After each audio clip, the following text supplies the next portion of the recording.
Do you remember what life was like in rural Ireland back in the 1960s? That feeling of waking up early, with the cold, fresh air drifting in through the window, the comforting smell of bread baking in the oven, filling the whole house, the quiet streets where the only sound was your own footsteps on the damp earth, the small stone houses, simple but always full of human warmth. Back then, nobody was in a hurry. Time seemed to move more slowly. People would stop to chat on their doorsteps, help their neighbors, and share the little they had. The village was like one big, sprawling family.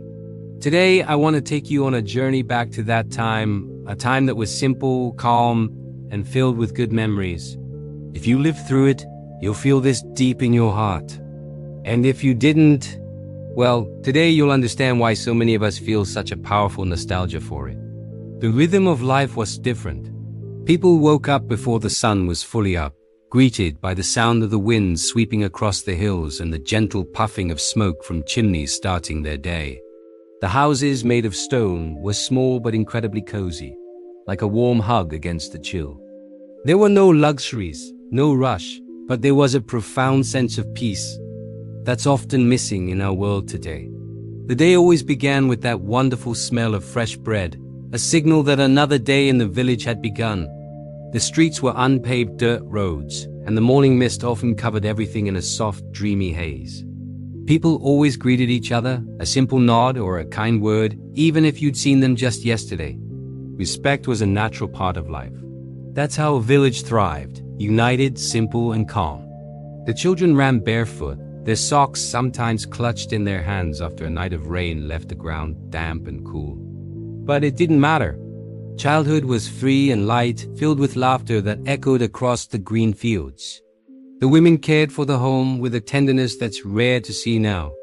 Every gesture was filled with love. Washing clothes by hand in a tub outside, sweeping the doorway, hanging laundry on a line to dance in the wind. It all had a rhythm, like a daily song. And as they worked, they talked. They spoke of the harvests, of their families, of the coming winter.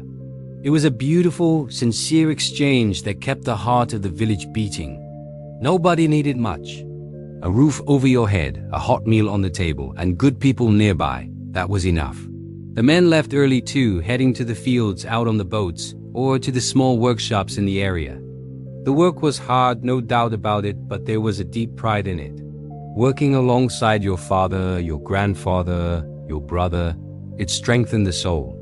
As the sun began to set, they'd return home. You'd see them coming, with their heavy boots and faces weathered by the wind, but their hearts were at peace. They knew they were coming home to warmth, a fire lit in the hearth, a hot soup simmering on the stove, and someone waiting with a simple but genuine smile. The village church was another anchor of the community. Most everyone passed by at least once a week. Its doors were always open, and the silence inside offered a kind of peace the modern world has almost forgotten. The flickering candles, the scent of old wood, the worn pews, everything held a story.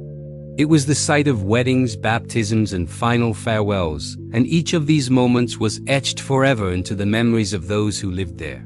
The nights in the village were perfectly calm. The only sounds were the wind rustling past the windows and the soft crackle of the fire in the fireplace.